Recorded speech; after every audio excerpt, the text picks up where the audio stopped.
৩০০ আসনেই একক প্রার্থী চূড়ান্ত করতে বেশ জোরে সোরে কাজ শুরু করেছে বিএনপি। লন্ডন থেকে দলের ভারপ্রাপ্ত চেয়ারম্যান ফোন করে তাদের গণসংযোগে নামার নির্দেশ দিচ্ছেন। যদিও এটাই দলীয় চূড়ান্ত মনোনয়ন কিনা তা নিয়ে আছে এক ধরনের ধূম্রজাল। বিস্তারিত মনিরুল ইসলাম মিন্টু রিপোর্টে।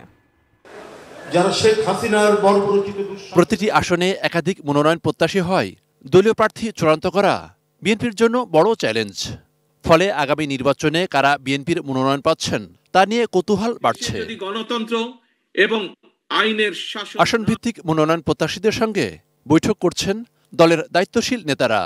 ভারপ্রাপ্ত চেয়ারম্যান তারেক রহমানও সম্ভাব্য প্রার্থী ও সংশ্লিষ্ট বিভাগ, জেলা উপজেলার শীর্ষ নেতাদের সঙ্গেও কথা বলছেন। একমাত্র গণতন্ত্র এবং অ্যান্টিব্যাকটেরিয়াল অ্যাডিটিভ যুক্ত সেরা ওয়াটার ট্যাঙ্ক বিশুদ্ধ পানিতে ব্যাকটেরিয়া জন্মাতে দেয় না। বগুড়ার 7টি সংসদীয় আসনে 24 জনের সঙ্গে গত 11 অক্টোবর নয়াপল্টনে দলীয় কার্যালয়ে ভার্চুয়ালি কথা বলেন তারেক রহমান।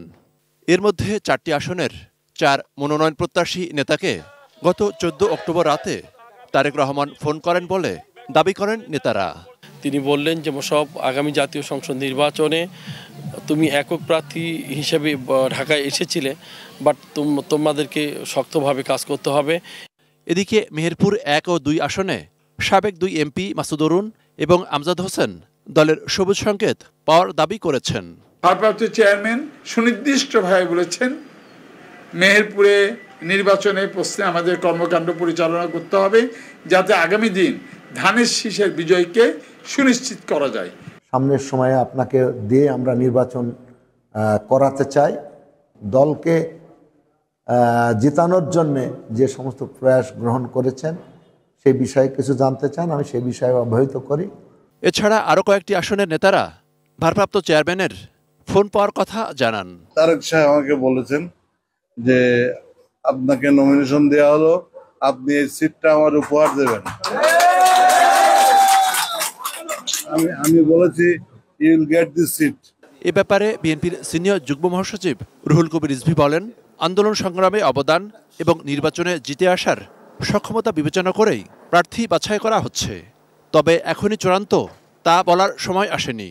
ওই রকম নির্দেশনা থাকতে পারে যে ঠিক আছে তুমি বা আরেকজন যাকেই হোক তারা আপনারা জোরে সোরে এই জায়গায় কাজ শুরু করেন, জনগণের মধ্যে আপনারা অবস্থান করেন, তাদের সাথে মাঠ থেকে উঠে আসবেন না, এই ধরনের হয়তো নেতৃবৃন্দ, এটা সবসময় করা হয়, এই কথা হয়তো বলতে পারেন আর কি। যাকে চূড়ান্ত প্রার্থী হবেন তার পক্ষে আপনাদের সবাইকে কাজ করতে হবে। অবশ্য তিনি জানান, শিগগিরই 300 আসনের প্রাথমিক তালিকা চূড়ান্ত করা হবে। কারণ যাদেরকে ডাকা হচ্ছে মনিরুল ইসলাম মিন্টু, AT নিউজ, ঢাকা।